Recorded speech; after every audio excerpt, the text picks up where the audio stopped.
亲爱的弟兄姊妹们，让我们一起翻到《传道书》第1章2节。Saudara-saudari sekalian, mari kita buka kitab Pengkhotbah. 传道书的第1章2节， Pasal 1 ayat kedua. 上帝的话这样说：传道者说，虚空的虚空，虚空的虚空，凡事都是虚空。 Pengkhotbah 1 ayat 2, demikian firman Tuhan, kesia-siaan belaka, kata pengkhotbah. Kesia-siaan belaka, semuanya sia-sia.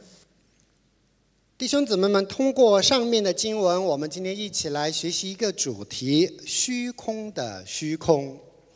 Saudara-saudari sekalian, melalui pembacaan firman Tuhan hari ini, mari kita belajar satu tema, yaitu kesia-siaan belaka.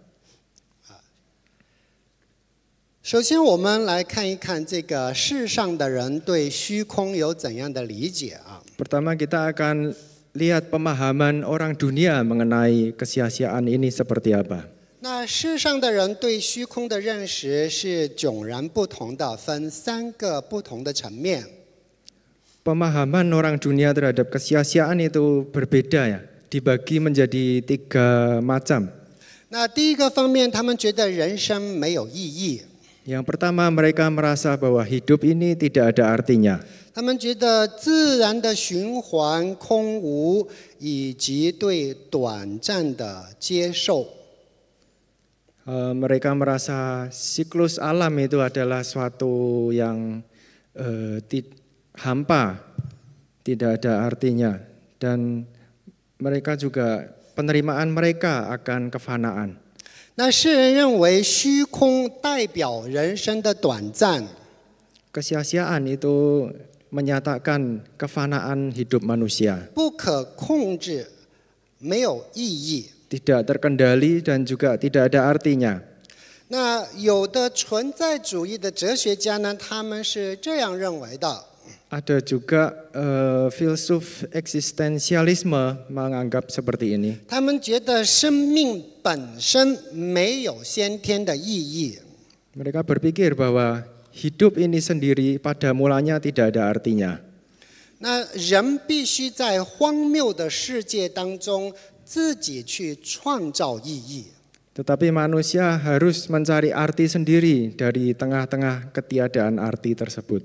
在现实的体验层面，人在经历挫折、失落或者重大变故的时候， Dari sisi pengalaman realitas pada saat manusia mengalami satu kegagalan atau keputusasaan atau suatu kehilangan, 他可能会，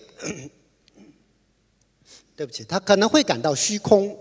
mereka mungkin akan bisa merasakan satu kesia-siaan. 即便是金钱、名利、地位， Sekalipun uang ataupun ketenaran ataupun kedudukan, 也没有办法填满他内心的空虚。 itu tidak bisa memenuhkan kekosongan dalam hati mereka. 当然，还有一些东方的哲学家认为， Selain itu ada juga filsuf timur yang mengatakan bahwa 虚空是宇宙本质的一部分。 kesia-siaan itu sebenarnya adalah bagian dari esensi alam semesta. 他们认为一切皆空，万物无常。 Mereka menganggap bahwa segalanya itu memang sia-sia, semuanya tidak ada yang abadi, 没有什么永恒的存在。 tidak ada satu kekekalan.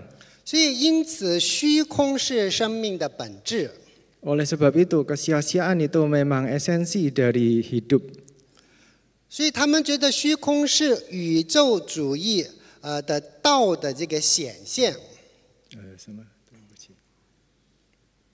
宇宙之道的显现。 Mereka menganggap bahwa kesia-siaan itu adalah manifestasi dari cara kerja alam semesta ini. 代表一种朴素的自然的秩序。 Itu adalah satu tatanan yang sederhana dan juga busuh dan alami. 但是享乐主义呢，他们不认为虚空是负面的。Tetapi di sisi lain kaum hedonisme merasa bahwa kesia-siaan itu bukanlah hal yang negatif. 因为他们觉得人生短暂，我们应该有清醒的认识。 Mereka merasa hidup itu fana, kita perlu ada satu pemahaman, kesadaran akan hal ini. 所以他们的概念就是及时行乐。 Jadi mereka memiliki satu konsep untuk akan kesenangan sesaat.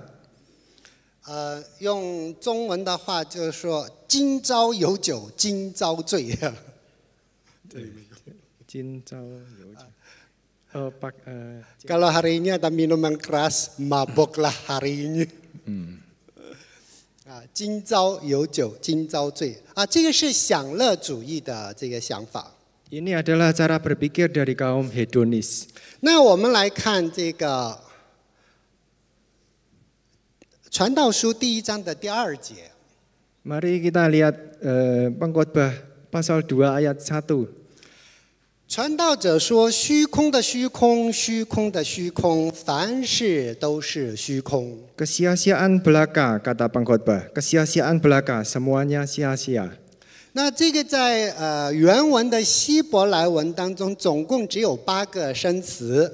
Di dalam bahasa aslinya, bahasa Ibrani ini, total kalimat ini terdiri dari 8 kata-kata. 但是虚空就占了5次。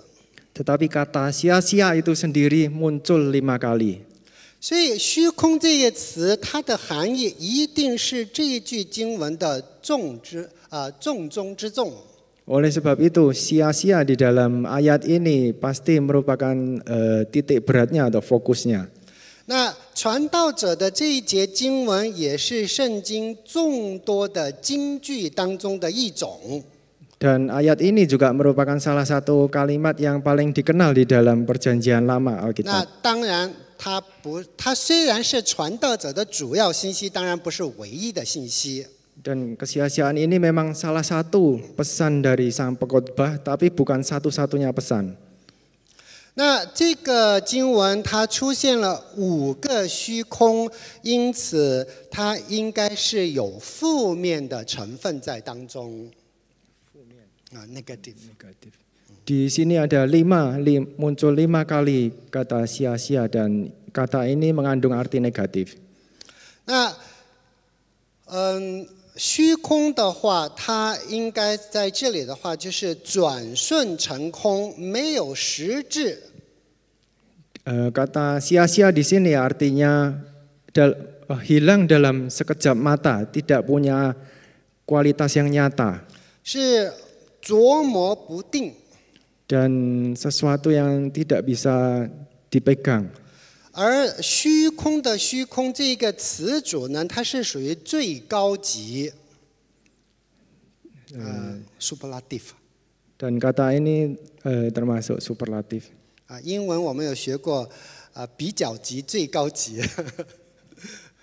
Ada kata-kata yang Kalau dalam bahasa Inggris ada comparative, kemudian ada superlative。 在英文当中有比较级、最高级，所以虚空的虚空，它是一个最高级的，就是至极的虚空。 Jadi kesia-siaan belaka di sini termasuk kata yang superlatif, yaitu sesuatu yang paling. 那另外一个词的话就是凡事。 Selain itu, kata lain lagi yang di dalam ayat ini yaitu semuanya. 那在其他的译文当中也把它翻译成一切。 Di dalam versi terjemahan Alkitab lainnya diterjemahkan sebagai segala sesuatu.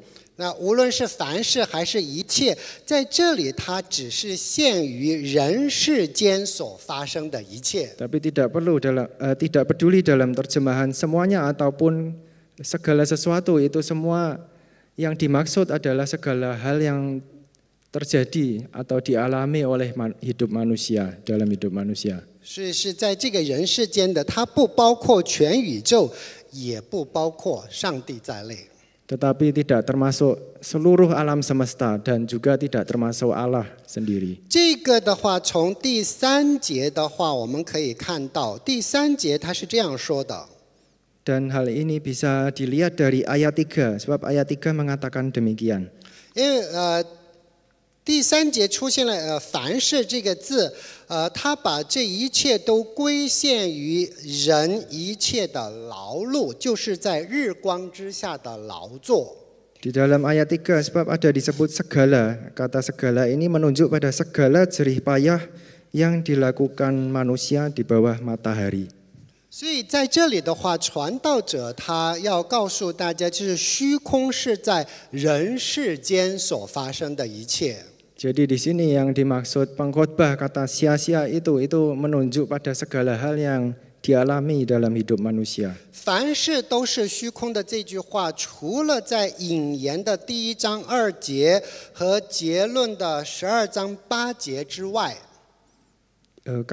Frase semuanya sia-sia ini selain muncul pada bagian pembukaan kitab pengkhotbah yaitu di pasal 1 ayat 2 dan muncul di bagian penutup kitab pengkhotbah di pasal 12 ayat 8.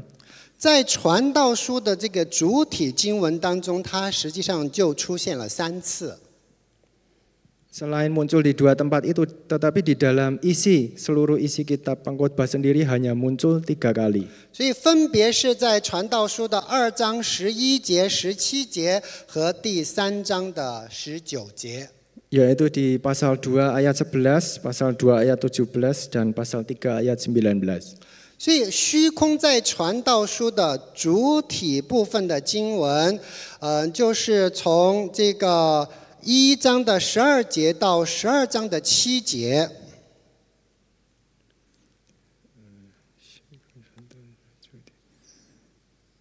Dan mengenai kesia-siaan ini di dalam kitab pengkhotbah terutama dinyatakan di dalam pasal 1 ayat 12 sampai pasal 12 ayat 7. 那指的是人生某些阶段的这个具体的遭遇而说的，也就是说，在1章12节一直到12章的7节，说了人生各个阶段所经历的各样的事情。 Jadi dalam seluruh bagian isi kitab pengkhotbah itu yang dimaksud kesia-siaan adalah hal-hal yang terjadi yang dialami dalam hidup manusia. 那在接下来的讲道当中，其他的牧者会给大家讲解。 Di bagian lain nanti selanjutnya akan di-sharingkan oleh pengkhotbah lainnya. 在这里的话，我们可以肯定的就是，虚空并不是传道者的一贯的人生哲学。 Tetapi dari sini kita bisa mengetahui bahwa kesia-siaan ini bukanlah tema utama di dalam kitab pengkhotbah. 的确就他一直在说虚空的虚空，虚空的虚空啊。 Memang dia sering mengatakan kesia-siaan belaka, kesia-siaan. 那他之所以说虚空，是在他的大脑里面有不虚空的。 Tetapi sekalipun ada banyak kata sia-sia muncul dalam kitab ini, tapi dalam pikiran sang pengkhotbah juga ada sesuatu yang tidak sia-sia. 比如说，在第3章的11节的上半节，他说：“神造万物，各按其时成为美好。”那这句话就充分的反映出传道者对一切是有正面的这个评价的。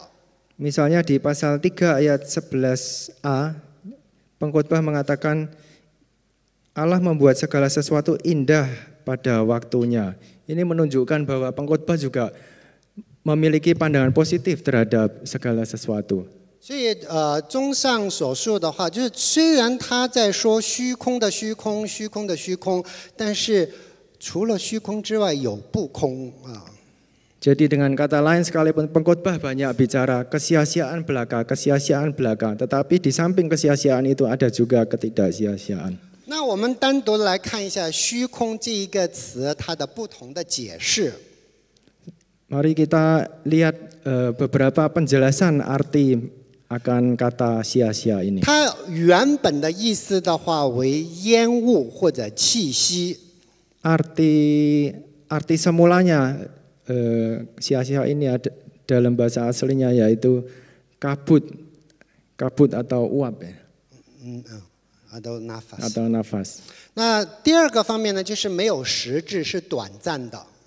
Dan arti selanjutnya yaitu tidak ada esensi yang nyata dan hanya bersifat 第三个 sementara. 方面就是它无法理解，或者是感觉很神秘。 Arti yang ketiga yaitu tidak bisa untuk dipahami, dengan kata lain misterius. 那第四个方面就是不合理感觉很讽刺的。 Dan arti keempat yaitu tidak masuk akal atau sesuatu yang ironis. 那最后就是很荒谬的。 Dan arti terakhir yaitu sesuatu yang konyol. 这5个解释都 Lima 不 penjelasan 能 ini, 够解释传道者要讲的虚空。 tapi 5 penjelasan ini semuanya masih belum bisa menjelaskan kata sia-sia yang dinyatakan di dalam kitab Pengkhotbah ini. 因为传道者上下的经文的话，很多的学者主张它是有多重含义的。 Sebab banyak juga peneliti Alkitab yang menyatakan bahwa arti kata sia-sia di dalam kitab Pengkhotbah ini ada banyak artinya.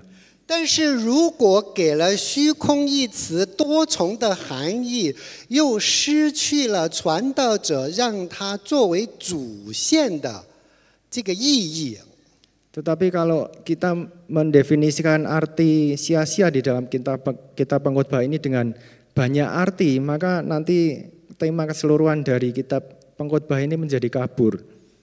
所以这个在很多人的处理方面，最终就有了这样的一个结果。 Lalu dengan berbagai macam cara akhirnya orang mendapatkan satu kesimpulan seperti ini. 赋予这个词一个独特的特定意义。 Kita bisa memberi satu definisi mengenai kata sia-sia ini. 然后在不同的经文出现的地方，再给它添加一个次要的意义。 Dan untuk tiap kata sia-sia yang muncul di tiap-tiap ayat dalam kitab Pengkhotbah ini diberi makna sekundernya. 但是我们去看这个字的时候，我们就会发现，还是很难去确定它确定要说的虚空到底是什么意思。 Tapi sekalipun begitu masih juga sulit untuk menyatakan arti sesungguhnya dari kata sia-sia ini. 因为在传道书当中，他常常把这个跟捕风就是你做很多的事情，相当于捕风。 Sebab ini diibaratkan, kesia-siaan itu diibaratkan usaha menjaring angin. Jadi segala sesuatu yang dilakukan itu 然后有的时 sia-sia. 候呢，这个字又与恶相提并论。 Dan juga bisa diparalelkan dengan kata kejahatan. 所以到底这个字要怎么翻译的话，就是我知道，你知道。 Jadi gimana sebenarnya menjelaskan kata sia-sia ini? Sebenarnya dalam hati kita tahu, saya tahu, Anda tahu. 只可意会，不可言传。 Tapi hanya bisa dipahami dalam hati, tapi sulit atau tidak bisa diungkapkan dalam kata-kata. 问你知道了没有？什么意思？知道了。 Kalau tanya Anda sudah tahu ini maksudnya apa, artinya apa, tahu. 那你能够重复一下吗？ Tapi apakah bisa Anda ulangi lagi? 不行。 Tidak bisa. 所以就是感觉知道了，但是又说不出来。 Jadi kita sudah tahu, tapi kita sulit untuk dinyatakan dalam kata-kata. 既然大家都摸不透、猜不着，那我们就让它在它原有的位置。 Oleh karena memang sulit untuk kita ungkapkan, maka biarlah seperti ini.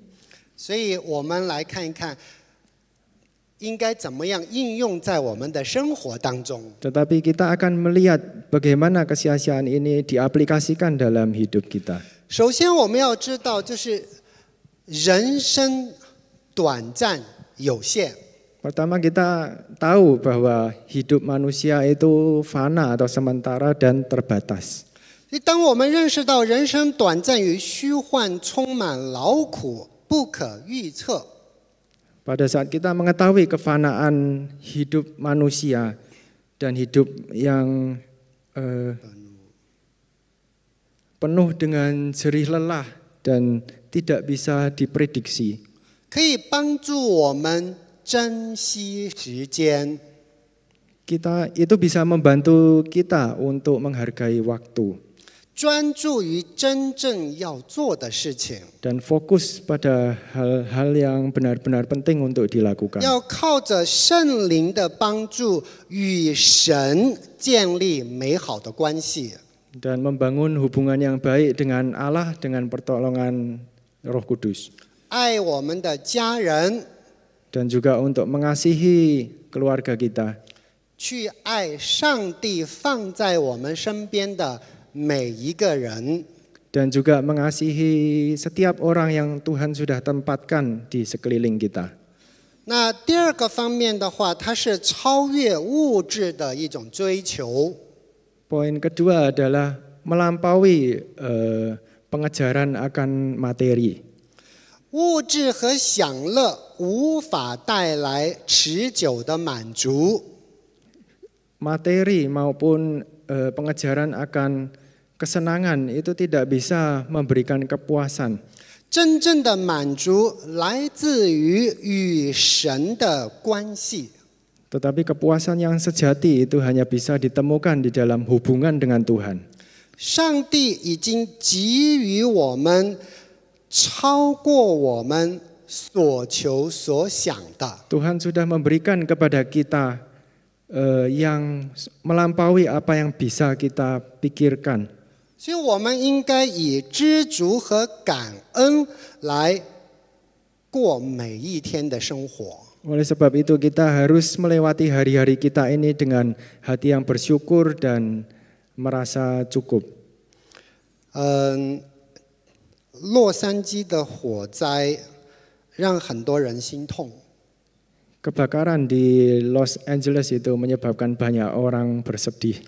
我们发现，无论是穷人还是富人，在火灾的面前都一样的。 Kita bisa melihat tidak peduli orang kaya maupun miskin di hadapan kebakaran itu semuanya sama. 所以也为在那边的亲人祷告。 Oleh sebab itu kita juga berdoa bagi saudara-saudari kita yang ada di sana. 第三个方面，我们要接受人生的不可控。 Poin yang ketiga yaitu kita menerima bahwa hidup manusia ini tidak bisa kita kendalikan sendiri. 这面对人生的不确定性， Di dalam menghadapi ketidakpastian hidup, 我们无法去掌控。 kita tidak bisa mengendalikan. 我们可以学会交托， Tapi kita bisa belajar untuk berserah 相信上帝的主权和计划。 dan percaya pada kedaulatan dan rencana Tuhan. 我们要坐下来祷告， Kita perlu untuk duduk dan berdoa. 但是我们也要努力工作， Tetapi selain itu kita juga perlu untuk bekerja giat. 不然说上帝，我已经祷告了，现在我回家睡觉，明天上帝给我成就一切。 Jadi tidak boleh kita hanya berkata, Tuhan saya sudah berdoa, kiranya Engkau memberikan pada saya segala yang saya butuhkan besok. 祷告还是要工作啊。 Jadi berdoa dan bekerja. 那第四个方面就是我们要学会去追求永恒的价值。 Poin yang keempat yaitu kita perlu untuk belajar mengejar hal-hal yang bernilai kekal. 所以在这个短暂的人生当中，我们应该专注的是属天的永恒的事物。 Di dalam hidup yang fana ini kita perlu untuk mengejar hal-hal yang kekal yang bersifat surgawi. 不是单单是世上的财富。 Bukan hanya mengejar kekayaan duniawi. 为什么不单单是啊？因为世上的财富，你可以用合理合法的方法去挣到，为什么不挣呢？ Tadi dikatakan bukan hanya karena memang itu bisa dikejar. 所以我们应该凡事按照神的旨意去行。 Oleh sebab itu kita perlu untuk melakukan segala sesuatu seturut dengan kehendak Tuhan. 所以尊重神的旨意是尤为重要。 Dan menghormati kehendak Tuhan itu adalah hal yang penting. 我们要积极的去传福音， Kita harus giat mengabarkan Injil, 帮助他人认识神，并且在灵命方面不断的成长。 menolong orang lain mengenal Allah dan di dalam kehidupan rohaninya berkembang. 活出耶稣基督的样式。 Hidup serupa dengan Kristus. 那第5个方面就是要享受当下的恩典。 Poin selanjutnya yaitu menikmati anugerah yang sudah kita terima, yang ada. 换一句话说，看到我们有的，不要去向往没有的。 Dengan kata lain kita mensyukuri apa yang ada, jangan terus mencari apa yang tidak ada. 虽然人生有虚空的一面， Sekalipun hidup manusia ada sisi kesia-siaan, 但是上帝给予了我们丰丰富富的恩典。 tetapi Tuhan juga memberikan pada kita anugerah yang berlimpah. 我们还有一份工作， Kita masih punya pekerjaan, 还有家人， punya keluarga, 还有朋友。 punya teman. 那我们要享受上帝给予我们的这一切。 Kita perlu untuk menikmati semua yang sudah Tuhan anugerahkan ini. 不要总是觉得别家院子的草更绿。 Jangan selalu berpikir bahwa rumput tetangga lebih hijau. 那第6个方面，我们要来看到，就是要以敬畏神作为人生的目标。 Poin selanjutnya yaitu tujuan hidup kita adalah takut akan Tuhan. 那人生的意义在于敬畏神，并且遵守他的诫命。 Arti sejati dari hidup sebenarnya adalah takut akan Tuhan dan melakukan perintahnya. 那我们需要知道，将来与主再见的那一天， Kita perlu ingat, kita perlu tahu pada saatnya nanti ketika kita akan kembali di hadapan Tuhan. 我们要向神交账的。 Kita harus mempertanggungjawabkan segala sesuatu. 所以到那个时候，上帝会赐给他忠心服侍的信徒荣耀的冠冕。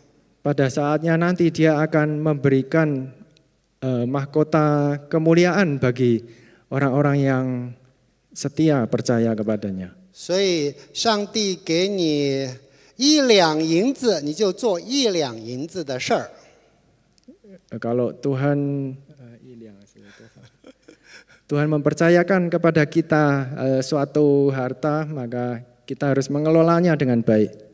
那如果上帝给的更多，那我们就要做的更多。 Dan jika Tuhan memberi kepada kita lebih banyak, maka lebih banyak pula yang perlu kita kelola. 所以你不要觉得为什么他的那么多，你不要忘记他的责任比你大。 Jadi jangan selalu iri pada orang lain, merasa kenapa dia punya lebih banyak. Kita harus tahu bahwa dengan dia punya lebih banyak, maka lebih besar juga tanggung jawab yang dia pikul.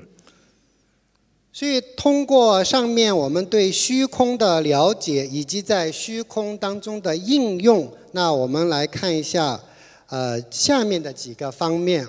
Setelah mengetahui arti kesia-siaan dan juga aplikasinya dalam hidup ini, mari kita lihat hal-hal berikutnya lagi. 圣经给予我们虚空与世人给虚空的这个理解是完全不一样的看见。 Sudut pandang yang Alkitab berikan pada kita mengenai kesia-siaan ini sangat berbeda dengan pemahaman orang dunia akan kesia-siaan. 那他给了我们重要的提醒。 Dari Alkitab ini memberikan pada kita peringatan yang penting. 那虚空确实是一种这个状态，但是呢，它也引领我们去归向上帝。 Sekalipun kesia-siaan ini memang adalah satu kondisi nyata kehidupan, tapi juga menuntun kepada kita supaya kita bisa kembali kepada Tuhan. 那传道者也告诉我们，脱离上帝的生命是虚空的。 Pengkhotbah mengajar kepada kita bahwa hidup yang meninggalkan Tuhan itu hidup yang sia-sia. 人只有在上帝里面才能找到真正的意义。 Hanya di dalam Tuhanlah manusia dapat menemukan arti sesungguhnya dari hidup. 那脱离上帝的一切努力都是捕风。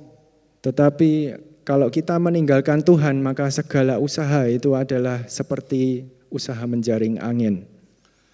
财富、地位、成就虽然表面上给我们带来满足，没有永恒的价值，转瞬即逝。 Kekayaan, kedudukan, ataupun keberhasilan, sekalipun kelihatannya bisa memberikan kepuasan, tetapi itu hanyalah sementara, sekejap mata saja. 神造万物的时候，已经把永生放在我们里面了。所以，为什么我们会发现，在古时候啊，人总是要去炼仙丹，要活很久。 Pada saat Allah menciptakan alam semesta, Tuhan sudah menanamkan kekekalan di dalam hati manusia. Oleh sebab itu kita juga dari sini bisa tahu kenapa orang di zaman dulu mencari umur panjang lah, hidup yang bisa abadi. 而且到现在，科学家还在努力的研究，有什么方法可以让人活到几百岁。 Dan bahkan sampai saat ini pun para ilmuwan juga masih terus mempelajari, meneliti bagaimana supaya manusia bisa hidup ratusan tahun. 是因为上帝已经把永生放在人里面了，所以人才知道有永生。